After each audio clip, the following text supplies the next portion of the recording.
Thank you so much for joining us, colleagues.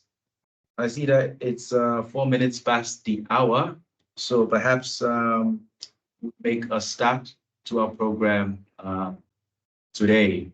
So colleagues, nothing too formal or too descriptive about the discussion today. We're very much pleased to have with us Mr. Guy Dutson, who is what I like to call an expert in biodiversity across the region. Today, we're supposed to have my colleagues and director sort of be part of this discussion, but unfortunately they are held up in engagements. So in their absence, I would like to, on behalf of my director, Jope Davitanivalu, and of course, the SPREP team and management, welcome you all to this Talanoa and discussion today. The topic we are exploring today is on strengthening the mitigation hierarchy, especially in tourism and infrastructure projects across the Pacific. Now, for those of you who are very familiar with the mitigation hierarchy, this is a concept, that advocates for, the avoidance, minimization, and compensation of impacts as much as possible. And these are aligned to the IFC principles, which Guy is an expert in, so I wouldn't go into too much detail on that. But to start off our discussion, maybe I'll give a little background on Guy and who he is. So Guy is an expert in global and especially Asia-Pacific biodiversity conservation. He has been leading fieldwork, research, and conservation projects across the Pacific for over 25 years, giving him a wealth of personal experience in project management, from conception to implementation, monitoring, and review. He has developed biodiversity management plans that fulfill IFC Performance Standard 6 and specializes in risk assessment, developing metrics, quantifying impacts, and creating mitigation packages to meet regulatory and corporate standards and policies. Guy is an expert in the birds of the Pacific Islands. He previously established and managed the BirdLife Pacific program, interesting fact, for Fiji, and wrote the definitive guide to the birds of Melanesia. He is currently self-employed and consults to a range of clients, including the IFC, that's the International Finance Corporation, and the Australian government. Perhaps a cherry on top, Guy is also fluent in Melanesian Pidgin, and of course, a member of the PNEA. I think that introduction should serve well. So we're very pleased to have Guy today to lead our discussion. But before I hand it over to Guy, colleagues, just a few standard procedures, as we always do. As you know, Guy will be leading us through his presentations. And for those who may have any questions or interventions during the presentation, please feel free to raise your hands using the raise hand function there. Or perhaps you can drop your questions in the chat and we will revisit those during our Q&A sessions, which will happen after Guy's presentation. In addition, we'll also be recording the presentation here today. And after the webinar, we'll be sharing a copy of the slides and also the webinar recording for those who would like to revisit the discussion. So I think that's it from me. Enough of me talking. Let's hand it over to Guy. Thank you very much, Ivan, and thank you everybody for turning up. Afternoon, Olgeta, Bula, and good afternoon to you all. I am going to talk, as you know, primarily on the mitigation hierarchy. I realise that many of you will know about this. I'm guessing that there's a range of levels of experience on applying the mitigation hierarchy. So I've put a bit more detail in the slides than I'm going to read through. So that's available as reference, or for those of you who are reasonably across the topic. And I'll give a sort of more of an overview as I talk through it. So the three main topics I want to cover is, first of all, a review of the mitigation hierarchy. The second is the IFC PS6, the International Finance Corporation standard, which a lot of big projects now have to meet. And then to try and use tourism development as a bit of a case example about how we can apply these standards.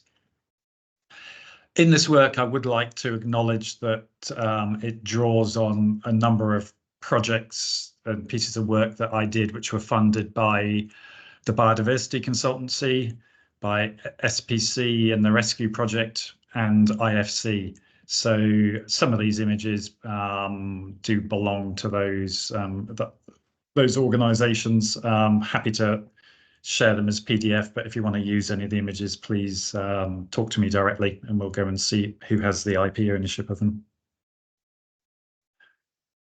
So the kind of key message is that the mitigation hierarchy, it's a sequence of actions, so an iterative sequence, one after the other. We need to anticipate and avoid impacts before they occur, and really, design them out in our project design. If we can't avoid impacts by designing them out, then we need to minimise the impacts, and a number of institutions would use the word mitigate in that case. If we do have impacts, then where possible, we want to restore the area back to how it was before, or to some people use the term rehabilitate. Usually I use the term ecological restoration to indicate that we're trying to get it back to the ecology, the vegetation, the biodiversity that was there before. Whereas rehabilitation tends to be a lower bar. Rehabilitation is more like covering it in grass just to stop the soil running away and leaving it at that sort of state. And then if we still have significant residual impacts, then in many cases we need to offset those. And again, the word compensate can be used sometimes instead of offset. And some institutions, including SPREP, also promote a first step, which is to enhance any positive impacts. So that enhancing positive impacts, that's a great step. I really like it, but it doesn't tend to be promoted by many of the other advocates and frameworks. So we all have to just try and remember to throw that on the beginning, look at what positive impacts there are and try and build on them. So another way of looking at the mitigation hierarchy is those 4 steps: avoid, minimise, restore and offset. We can split into 2 halves. The avoid and minimise is to try and prevent impacts, preventing damage. And the second half is a kind of reactive, if we have damaged the area, then how can we try and recover it by restoring or offsetting?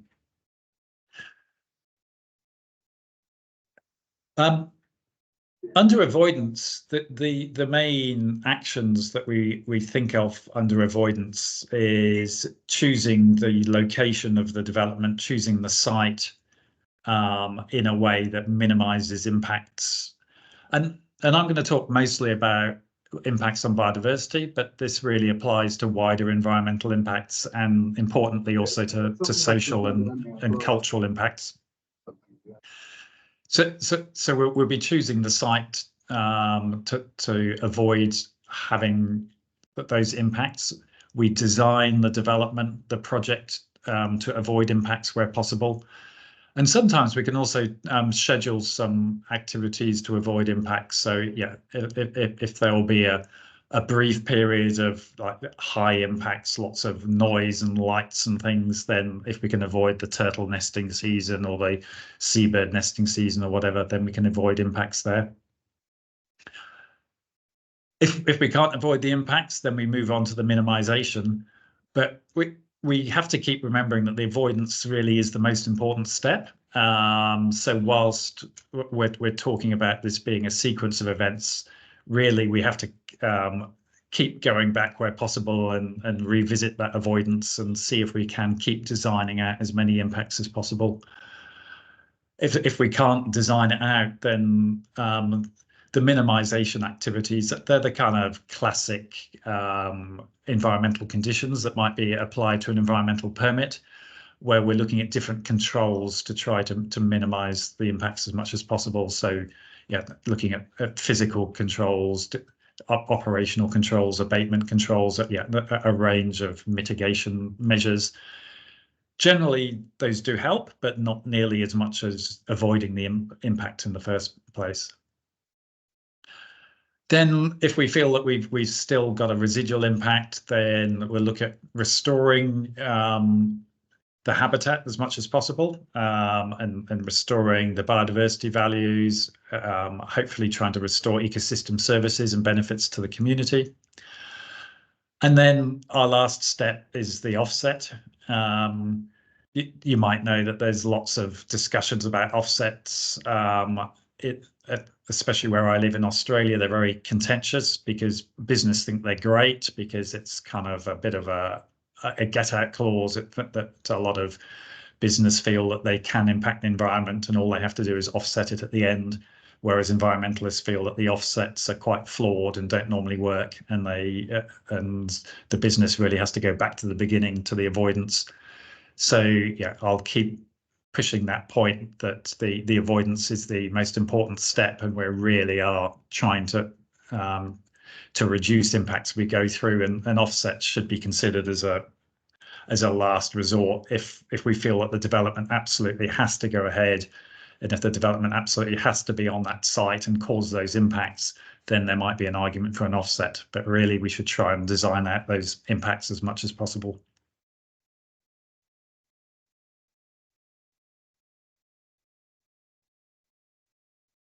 So I'm just trying to, there we are. So I was saying that the avoidance step is the most important, and here's some of the reasons why the avoidance step is the most important. One is that the avoidance is something that we do at the project design level, and it's very easy to work out how much that would cost. Activities such as the minimization, restoration, and offset activities, the costs are often quite poorly known because we're not really sure how much investment is needed. So if we want to be sure about the costs, then let's focus on the avoidance.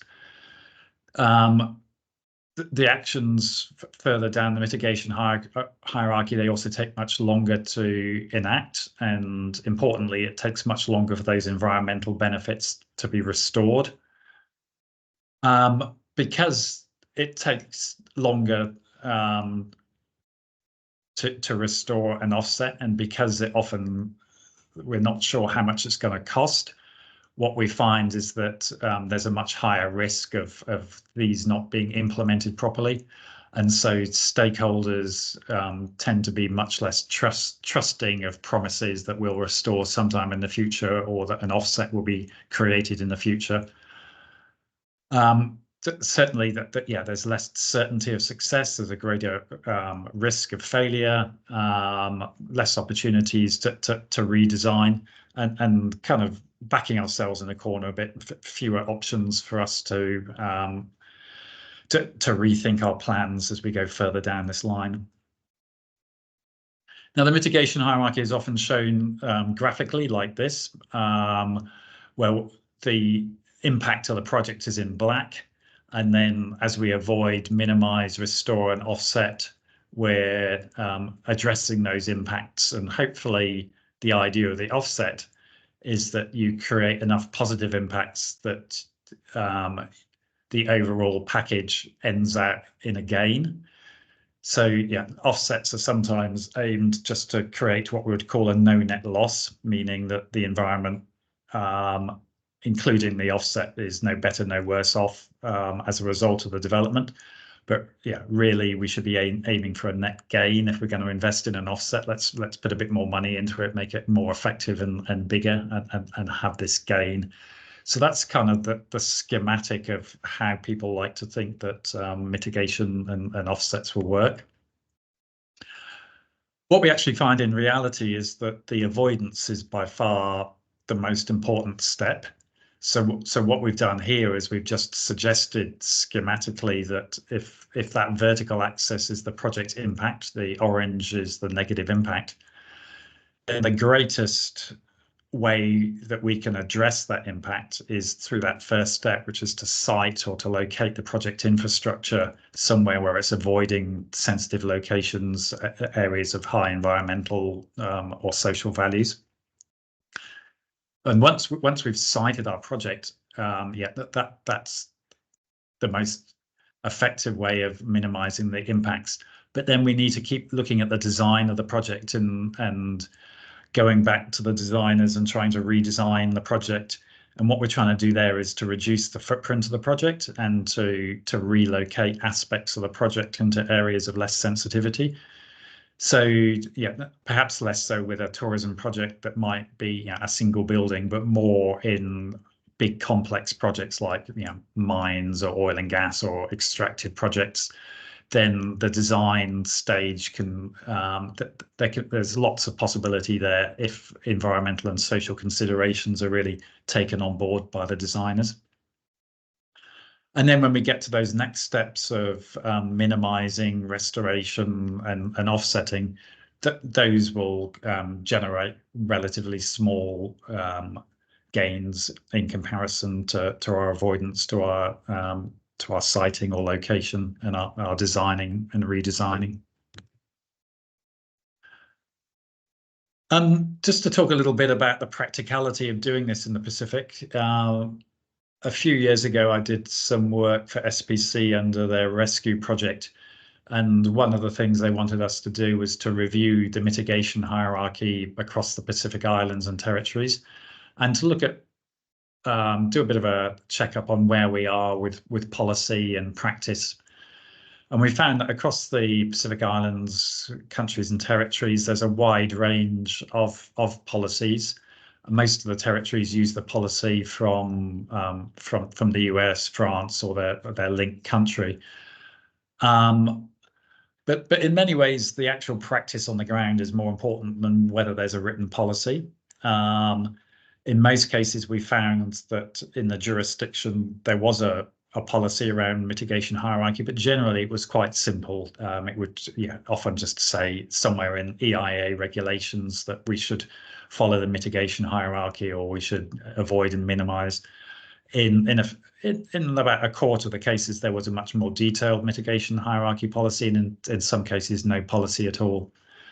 But more importantly is whether that policy is used and how it is used. So in most cases, the policy was used, but perhaps not fully followed through.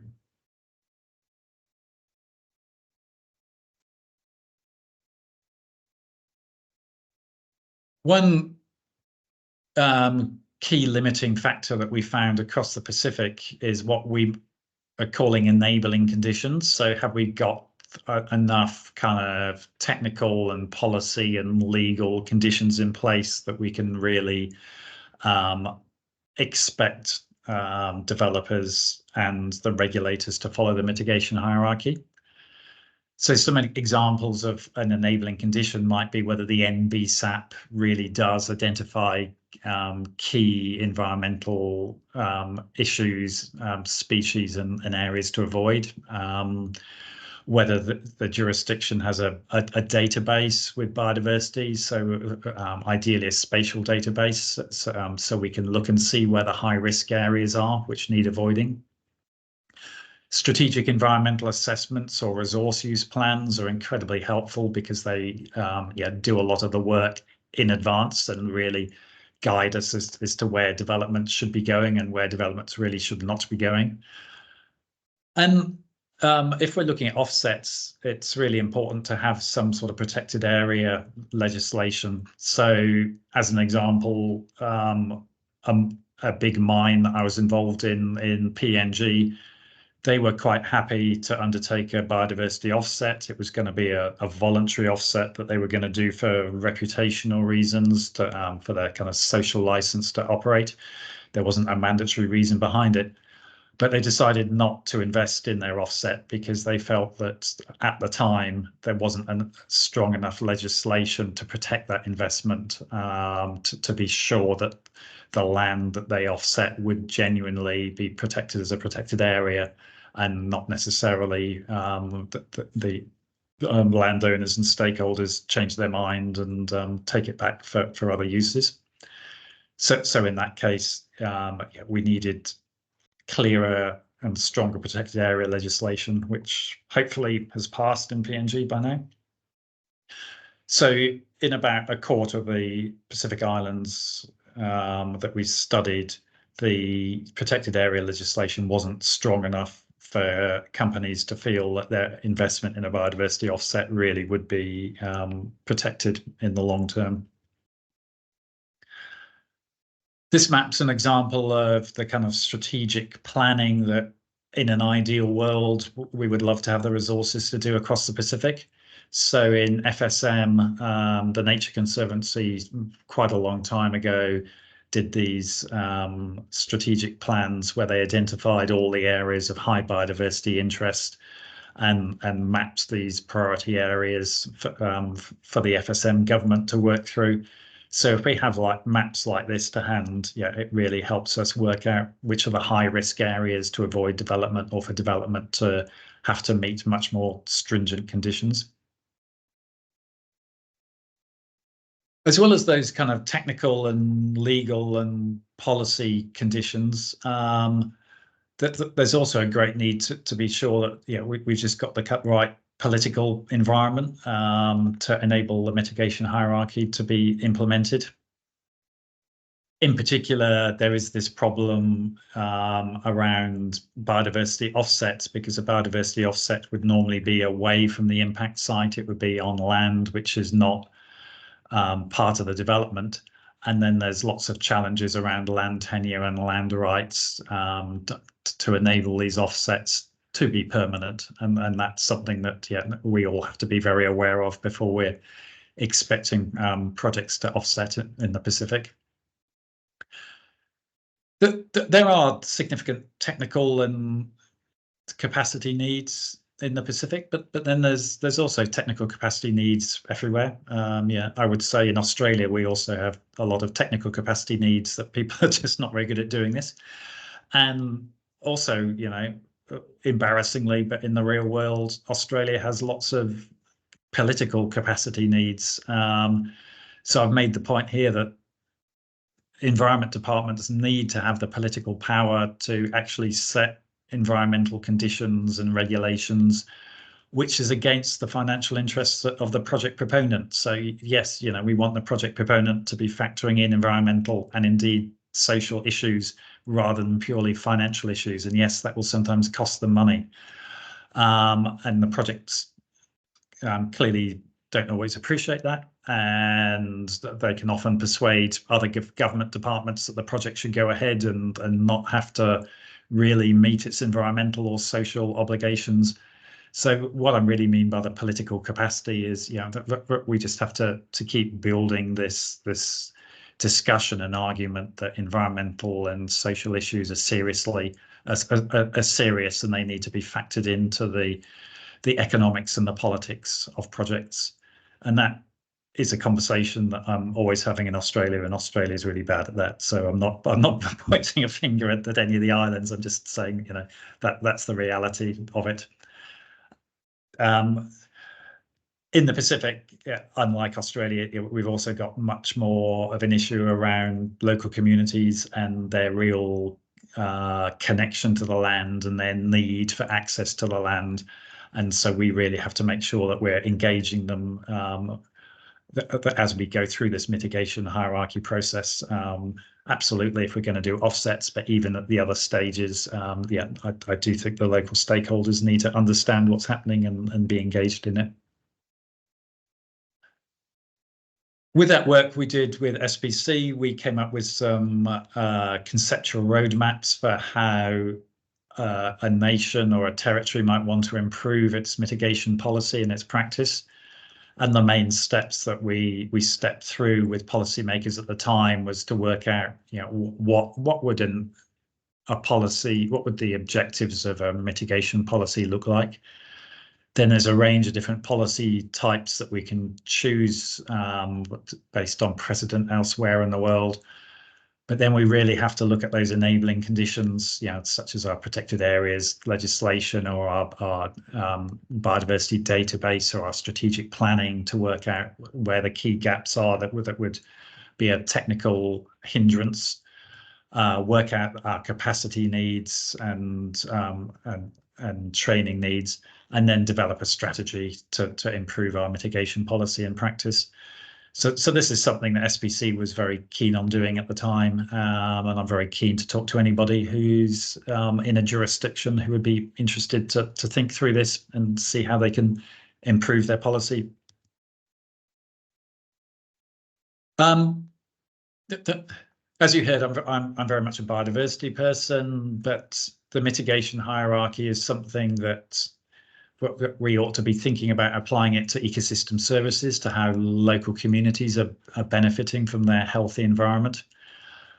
And a couple of the opportunities there is that once we start engaging with ecosystem services, it makes the environmental assessment, the environmental conditions much more meaningful to a lot of stakeholders. So it's a really good way of engaging local stakeholders. And if we are following the International Finance Corporation's performance standard, there is a requirement there to use the mitigation hierarchy, and their objective for ecosystem services is that we need to maintain the value and functionality of ecosystem services. So that's like a regulatory requirement if we're going to meet that standard. However, applying the mitigation hierarchy to ecosystem services can be challenging because there's not so many advocates. The local stakeholders are often not really empowered enough to be pushing for this, and the business case perhaps is not there unless we can really mobilize that social engagement. Definitely a real power imbalance when we have developers coming in and local communities not necessarily getting as much of a say and an influence in the plan as they can. And another challenge with ecosystem services is that we have to bring in people who can bridge both biodiversity and the social sphere. So for someone like me, I think ecosystem services are great because they really overlap with biodiversity, but I've really got to bring in my social colleagues and in-country social colleagues to be able to really assess them and do anything about it. There's also a risk that if we focus entirely on ecosystem services, that the natural ecosystem services that might be rich in biodiversity can be replaced by what we call biodiversity poor substitutes. So as an example, if we've got a community somewhere remote that's relying on fresh rainwater and stream water for their drinking needs, and a development's going to come in and impact that, a way of addressing that ecosystem service is just to put in piped mains water to that community that addresses their need for drinking water, but it ends up it ends up impacting the biodiversity because we're losing the ecosystem, the biodiversity values of those natural water courses and streams.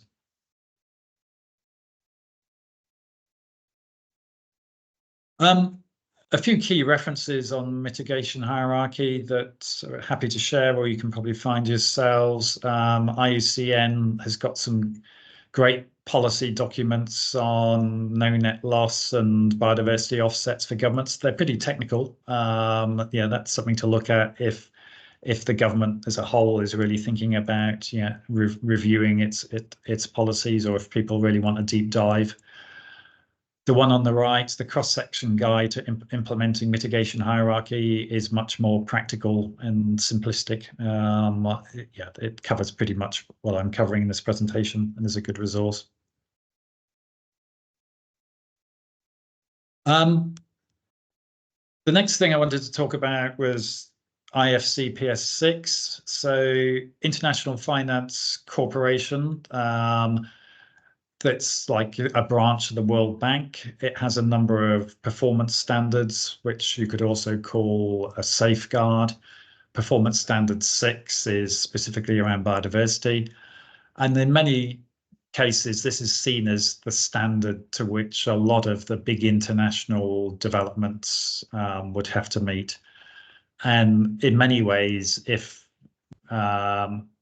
projects are held to this standard by the regulator, if a national regulator in the islands wants to request or mandate that a big development project meets these standards, it's a really good way of having some quite objective standards that everybody understands and delivers good outcomes socially and environmentally. So the International Finance Corporation has a range of performance standards. I think there's 10 of them. So just looking at Performance Standard 6, the objectives are around biodiversity and ecosystem services. So yeah, the biodiversity is probably as expected, looking at species and habitats, protected areas, invasive species.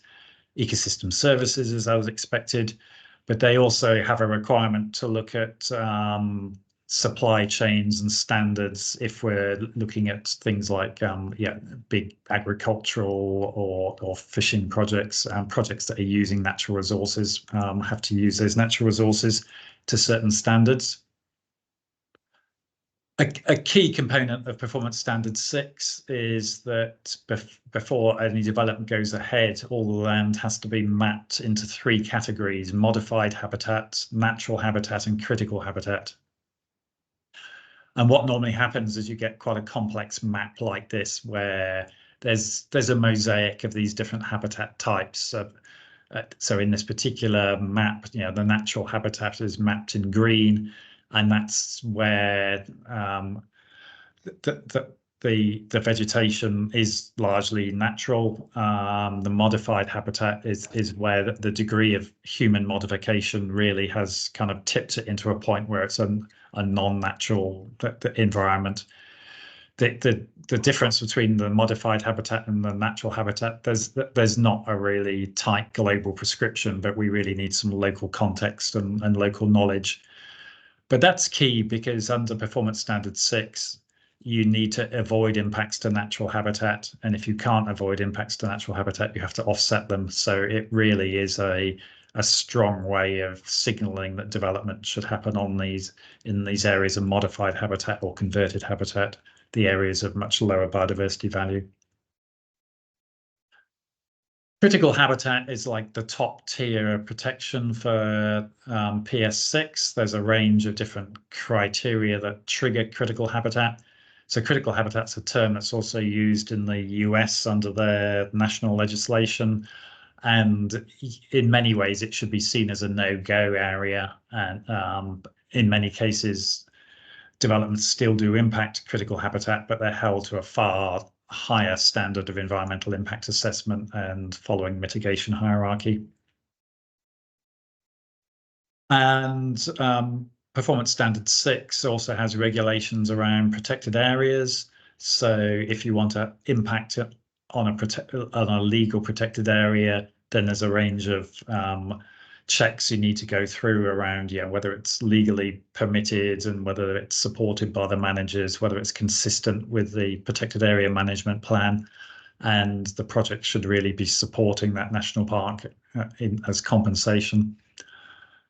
IFCPS6 also looks at key biodiversity areas, and I was involved in designating key biodiversity areas across some areas of the Pacific. It's a program run by IUCN and NGOs. We haven't managed to map key biodiversity areas across the whole Pacific, and we haven't done them completely comprehensively, even where we've done them. But they're a way of just indicating on maps, these are key areas. It doesn't mean that they're protected in any way, but it just flags them as particularly high value or high risk. And then under PS6, you have to take additional precautionary steps to ensure that you're not having any significant impacts on these areas. Now, this slide is just my thoughts on what the kind of value add of Performance Standard 6 would be, and why Pacific Islands might want to ask some projects to follow Performance Standard 6. Perhaps the best value add is that this aligns with global standards. So it's not just the World Bank Group under Performance Standard 6, but the Equator Principles, which is something that currently is 128 financial institutions or 128 banks around the world who've signed up to the Equator Principles. And that includes most of the donor countries, so most of the bilateral aid. And under these Equator Principles, you have to follow PS6, or so that's that means that there's a huge amount of investment has to follow PS6. It's not always done that well for small projects, but that's something I think that we all need to be aware of, and hold these these projects that are funded by those financial institutions to account.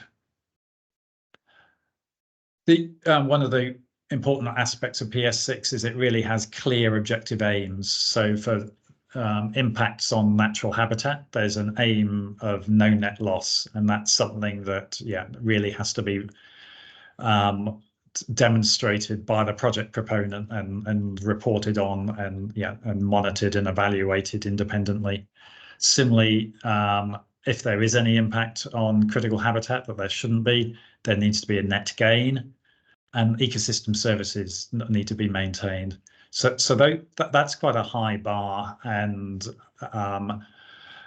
supporting that, there's a strong emphasis on the monitoring, the evaluation, and the demonstration of this. And theoretically, these reports should be put out in the public domain as well for transparency. PS6, there's a list of biodiversity values you have to follow, that you have to identify. You have to follow the mitigation hierarchy.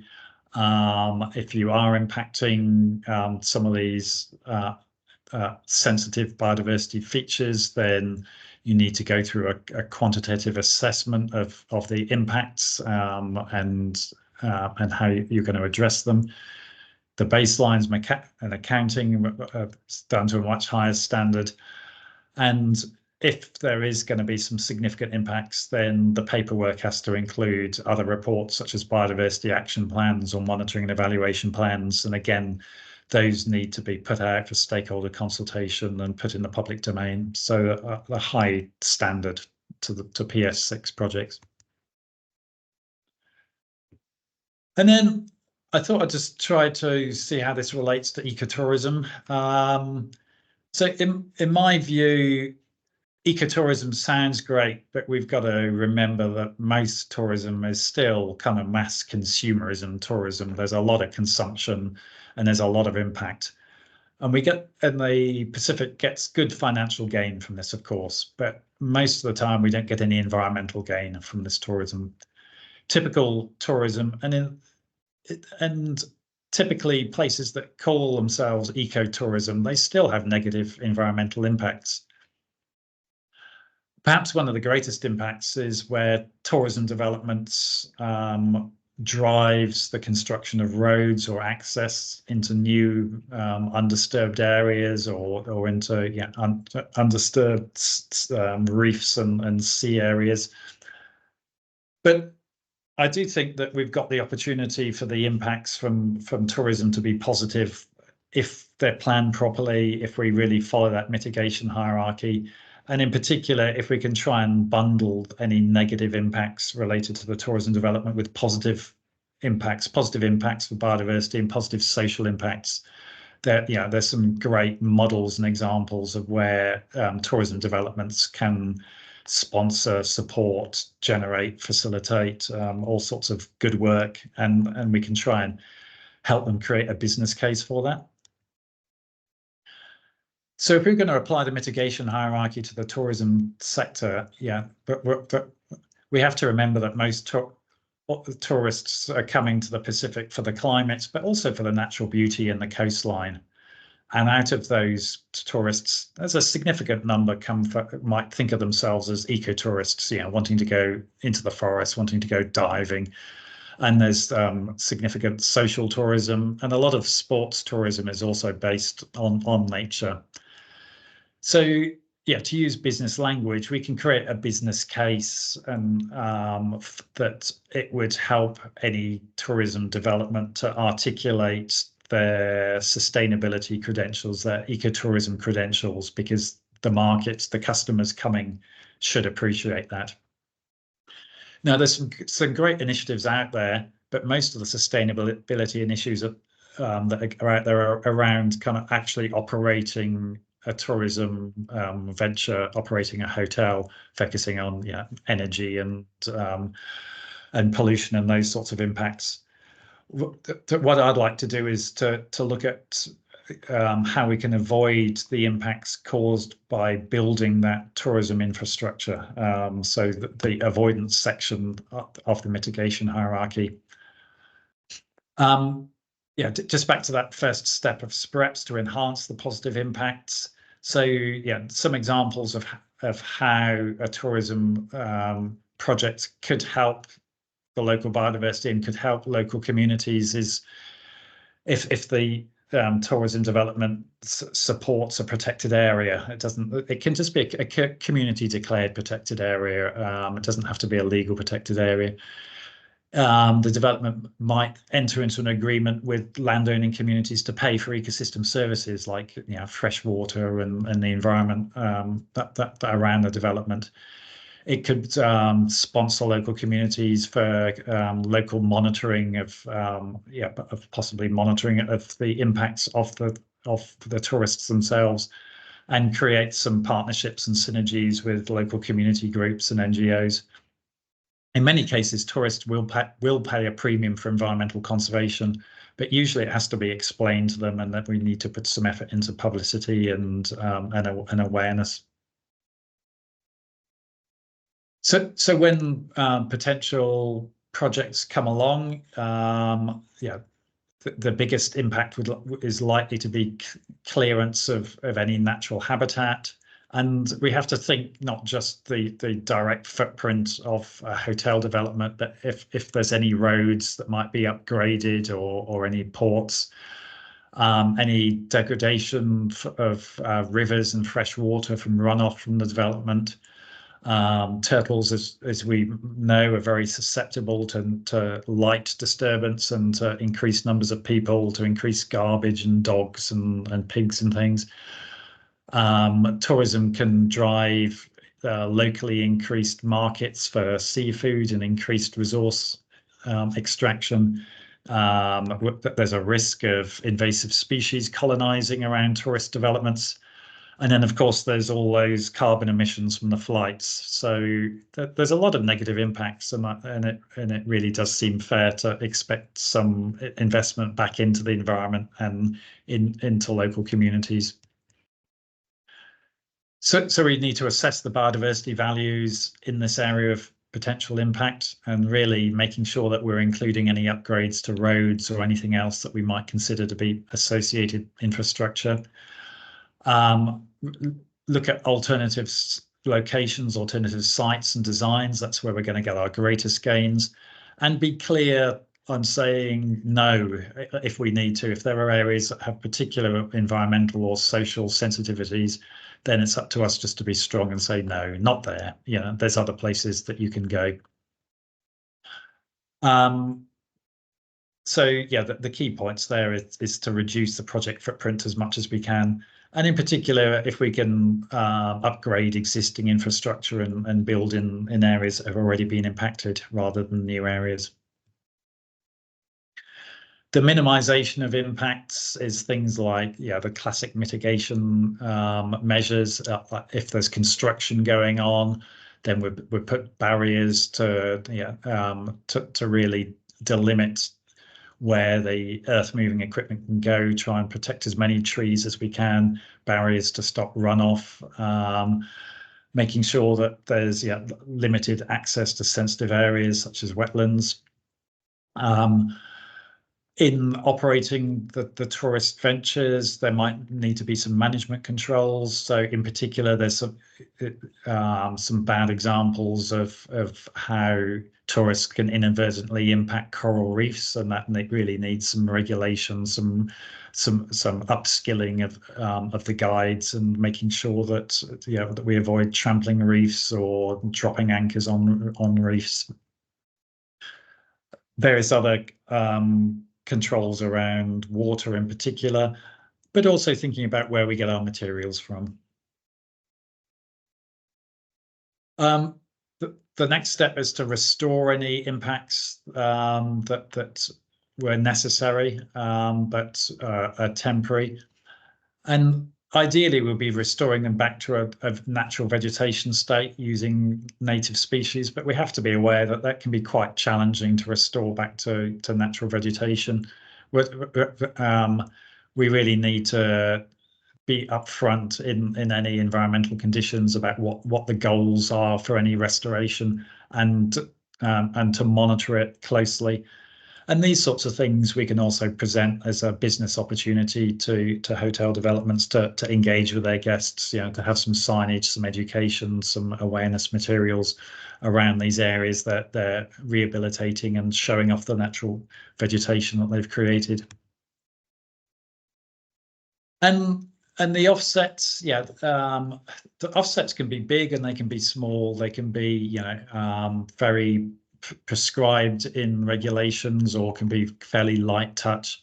But ideally, a tourism development would be looking to restore some degraded areas close to the development, such as by replanting with native canopy trees or controlling the land use.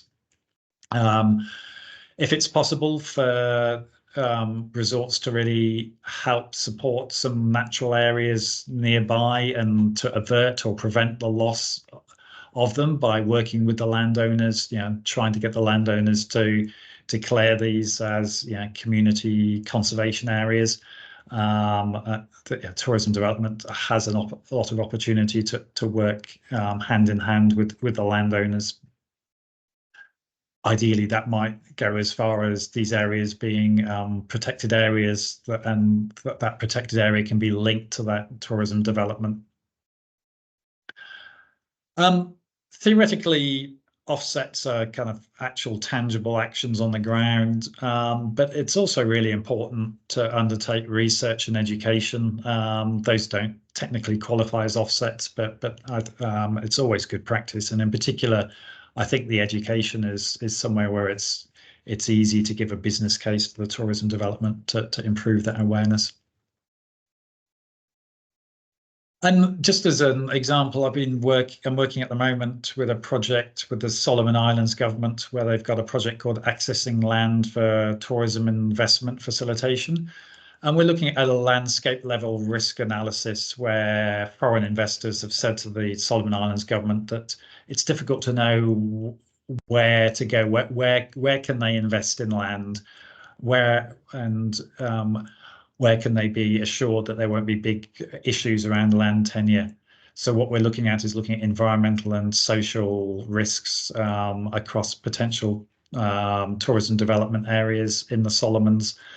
And the good thing about this is it's a sort of landscape at scale analysis, and it happens right at the beginning, so that any tourism development has got this resource and can see what kind of environmental and social issues are out there and what they might need to address. And they do that before they work up their plans, before they decide where to invest. And it really helps direct people to areas where either they'll have a minimal impact, or where they can work with local communities and really have a positive impact.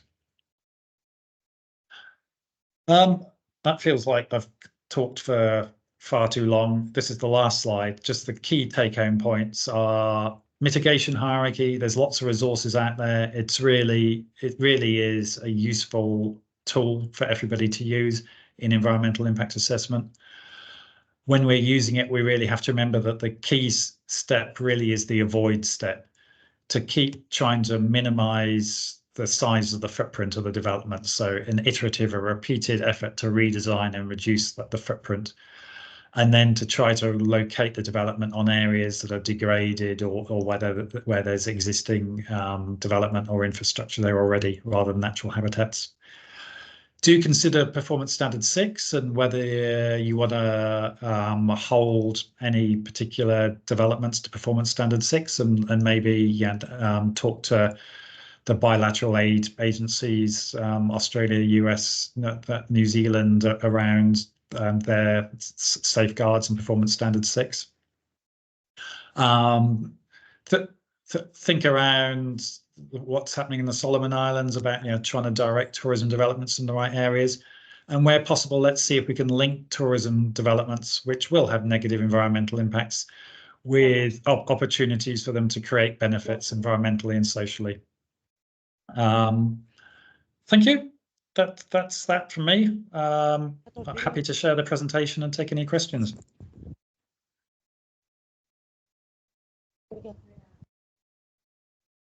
Thank you so much, Guy, for that extensive presentation. I see a lot of virtual applause across the room. So thank you so much, Guy. I did a little poll during your presentation just to gauge the level of awareness and understanding on mitigation hierarchy.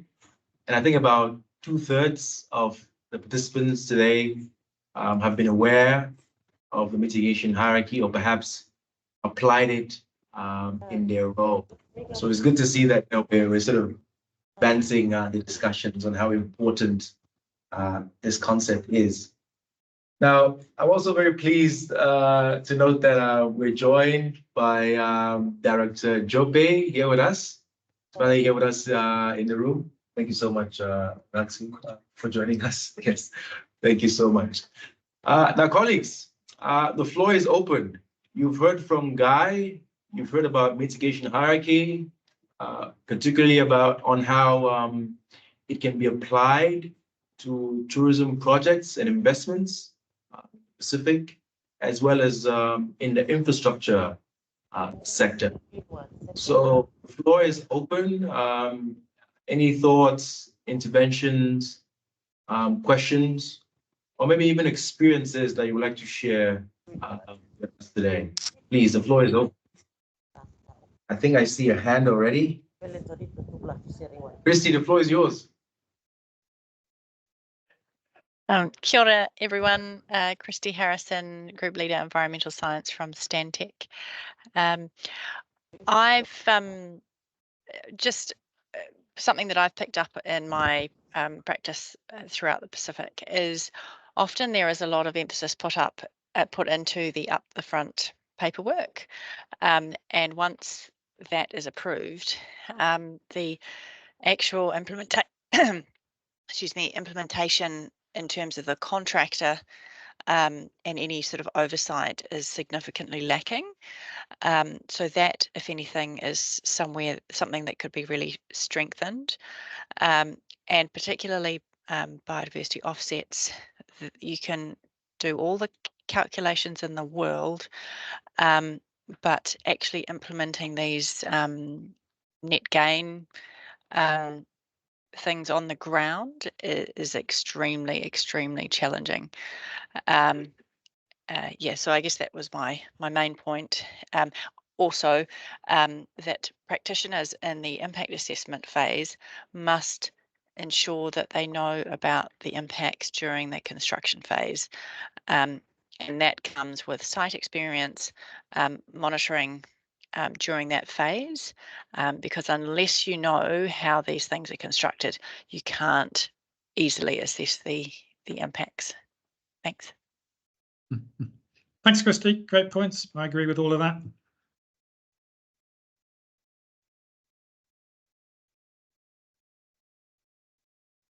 Thank you, Christy. It appears you made a very good intervention, and Guy is very much in agreement. Thank you so much, Christy. Colleagues, the floor is open. Please feel free to unmute yourself, share any thoughts. We also have the chat box. So if you have any questions you'd like to raise, please feel free to use the chat as well. So maybe I'll turn to you. Any thoughts? Thank you. Thank you very much, Mr. Guy and Christy. So good to see you. My sincere apology, I was in another engagement, but I make an effort to be here to listen to this very interesting Talanoa. Guy, you talk about the accessing land for tourism investment facilitation in the Solomon Island. If I may ask, is this similar to undertaking a strategic environment assessment for particular location in terms of tourism development? Yeah, just that. Yeah. Thanks for joining us, and thank you for the question. Yes, it's a project that I'm involved just doing some review. I've not designed it, but what it is the Solomon Islands government have proposed a number of locations where they would consider that tourism development might be possible, and there's been a team out in the field looking at the social and environmental risks for those sites. So in some ways, it's not really a strategic environmental assessment because it's not kind of looking at the whole landscape. It's just looking at these individual locations that have development potential. But in other ways, it is a strategic environmental assessment because they're looking at a whole suite of sites and we can compare them and contrast them. So yeah, it's not an approach I've come across before, but I thought it was particularly interesting because it means that an investor can look at a list of 20 locations in Guadalcanal and look at the relative social and environmental risks and dig into those. So yeah, perhaps when that project's completed, we should get somebody from that project to present to us about how they found it and whether it's actually going to be useful both for government and for private investors. And I have another question. Maybe Christy can jump in on this one. While coming into the tail end of your presentation today, I was thinking on the subject of calculation of environment bond. We're talking about working on offsets. Do you have any formula or the process or guidance to calculation of environment bond in terms of impact of any development on a particular location? Christy, I'd be quite happy if you wanted to take that one. I don't mean to take over your presentation, and I'm no expert in bonds. So please, if anybody else wants to input, they can. The key thing is to try to have a realistic calculation of ongoing management and maintenance costs for any offset area, and often it's actually really hard to predict the costs, particularly when the EIA phase is often done very, very early on. There can be lots of fluctuations from, like just in the past few years with exchange rates, with inflation, etc. But just having an indicative budget for the operational costs of these areas will help to set the bond. There also needs to be some kind of implications if the contractor goes up above and beyond the area that they're permitted to clear. I mean, there was the famous case in Fiji, where there was massive clearance undertaken, and although the impact can not necessarily be entirely reversed. If you do have some money set aside, it can help to do some restoration activities, noting that you have to balance that against the cost of completing these projects. So there still needs to be, you know, a cost benefit to the developer at the end of the day. I feel free to expand on that. Thanks, Christy. But yeah, to come back to one of my kind of key points, which is that as we move through the mitigation hierarchy towards offsets, the cost uncertainty increases, the risk of failure increases, there's stakeholder trust decreases. So if we can really just keep coming back to that avoidance and go back to the project and the developer and get them to rethink, to redesign. And one point I forgot to mention in the presentation is that one of the ideas behind offsets is that that's a real financial incentive for the project proponent, for the developer, to really minimize their impact, because if they're going to have to pay financially to offset, it's clearly in their interests to minimize the impact that they're offsetting. So having an offset requirement in there can act as that kind of price signal to really focus their minds on minimizing their footprint or redesigning to minimize impacts.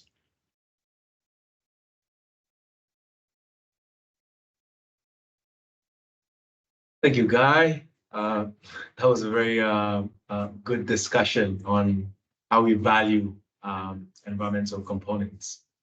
Our colleagues, the floor is still open. We do have about 4 to 5 more minutes with Guy, so please, you still have some chance to raise some questions. But before then, I just have one question on Guy. Now, you're talking about the project or the rescue project you did with SPC. And I think you mentioned about doing a review of legislation or something. Now, I know that through the World Bank standards and, of course, the IFC performance standards, mitigation hierarchy is sort of required to be applied in projects. So we often see that sometimes these concepts are driven through donor requirements. But at the national level, have you found legislation that sort of advocates or requires applying mitigation hierarchy, maybe even in a broader sense? And if not, how do you think we can start driving mitigation hierarchy at a national level, not just through the donor projects, but also at the national level, requiring that mitigation hierarchy is applied? Yeah, thanks, Ivan. That's a really good question, and that really was the focus of that work we did under the rescue project. So if anyone's interested, we've got a detailed report that really addresses that question, although it's now 8 years out of date. And the basic conclusion was that most of the island nations have some mention of mitigation hierarchy or some mention of avoiding and minimizing in there. And we can go down 2 different pathways. We can either review and revisit that policy or write some amendments to it to really tighten it up, or we could improve on the kind of practice and implementation. And in general, it's probably more effective to be looking at the practice and implementation. So what I'm thinking there is if this network can offer opportunities to provide some technical support or some mentorship to particular case examples. So if we've got members and member countries who've got a development and that want to think about it through the mitigation hierarchy lens, then people like me would be very happy to kind of help and provide a bit of advice on how these things could be done. And that we could potentially write some guidance materials to sit alongside a policy. But yeah, that there is quite a bit in that report to SPC. I think, like many of these things, everybody agrees it's a good idea, and then they get back to their desk and they've got so much work to do that it's difficult to make the time to write those guidance and policies. But yeah, I'm happy to help on a project by project basis. Yes. Thank you very much, Guy. I believe we have one more comment from Director Jope. Yes, thank you, Ivan, and thank you, Guy, for starting the discussion on this. I was waiting to talk about this question that was raised, but thanks to Ivan for raising the question. Because I noted down here, you said something about restoration regulation. It's good to note that for some Pacific Island countries, it's already contained in their law, the no development on ecological sensitive zones. So that's number one. And also in my experience in undertaking or being a regulator for environmental impact assessment, if a development proposal is within a taboo area, that is a no-go zone. It's a no. Or if it has some historical significance of that particular group of people, it is a no-go zone. And also a simple one, which I do believe that is understood by all of our participants today, is marine protected areas. Even though they are not legalized, but it's a policy within some countries that they are protected and no development are to take place within the boundary. So I just thought of adding those. There are some countries that has laws around this, which is again a component of applying the mitigation hierarchy. Thank you, Mr. Guy. Thank you, Heidi, for the question. Thank you, Director. Any input, Guy?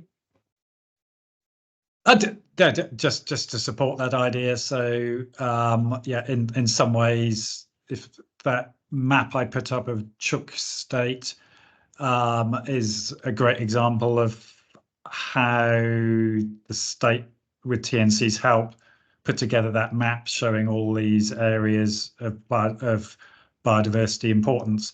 So putting in areas that are Tambu areas that are community declared protected areas or no-take areas or no-go areas. Yeah, I would encourage us all to be thinking along those lines and and really diverting developments away from those areas. In some cases, tourism developments perhaps one of the easier developments to get them to regulate, but we really should be advocating those sorts of strategic environmental assessment maps or no-go areas maps to some of the more difficult challenges like like some of the logging or the plantation developments that we see in PNG or Solomon Islands. Very good point, Guy. I think avoidance is always the key, and we would like to always tread towards avoidance. Just one more question for me. I think you touched on it already. Strategic environmental assessments. My question is, we often see EIA apply, mitigation hierarchy applied to the EIA process. Is there a precedence where we see it applied in strategic environmental assessments as well? Yes, there is, but the strategic environmental assessments tend to be just done at a kind of higher level, looking at opportunities and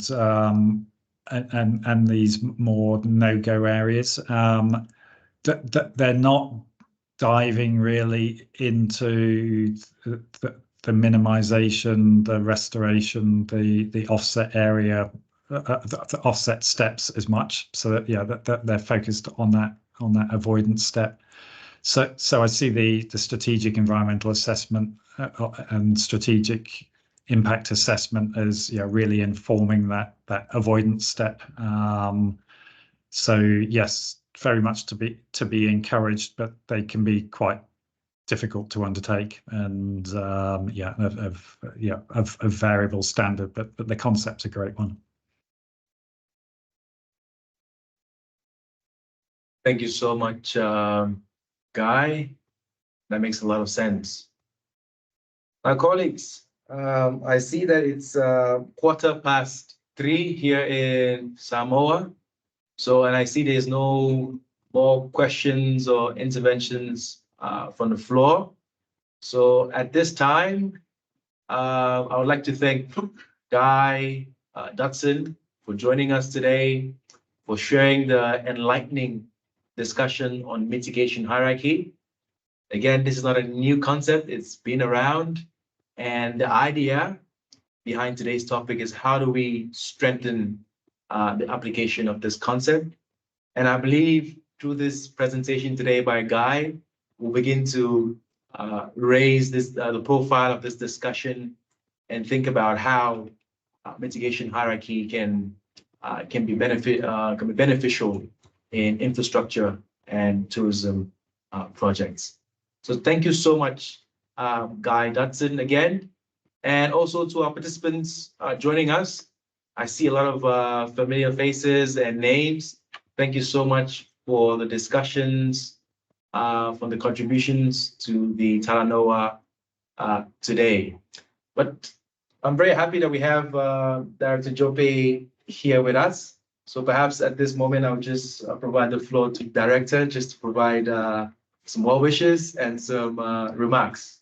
Thank you, ID and Guy and our good colleagues who are joining in online on this important Talanoa.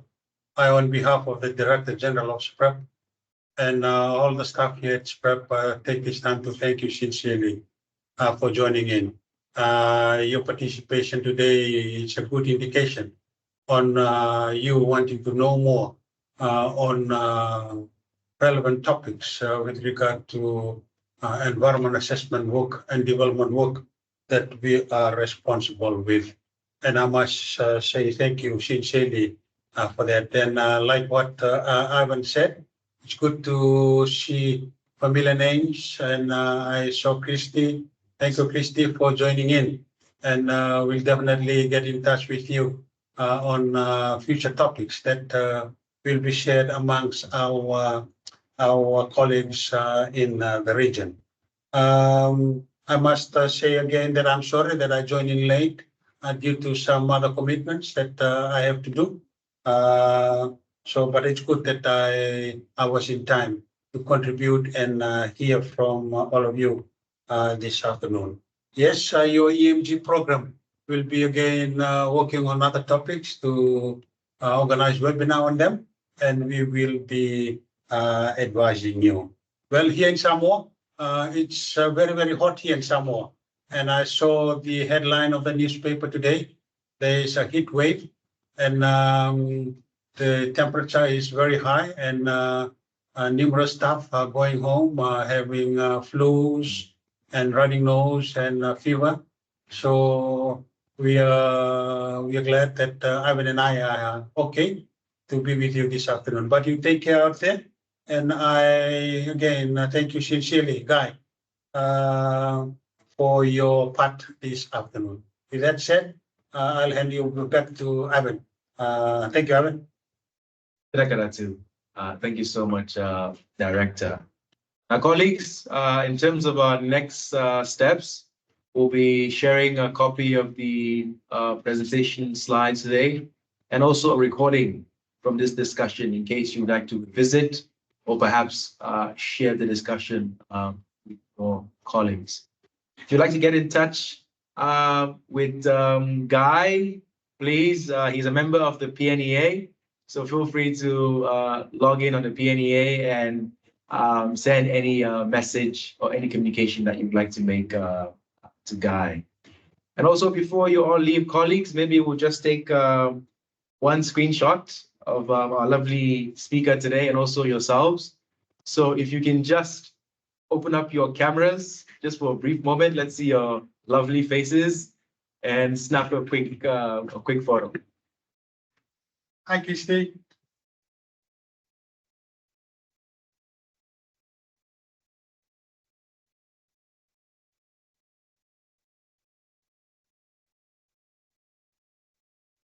Come on, everyone. Bula, bula. Nice. Okay, who's left? All right, let's take a quick one.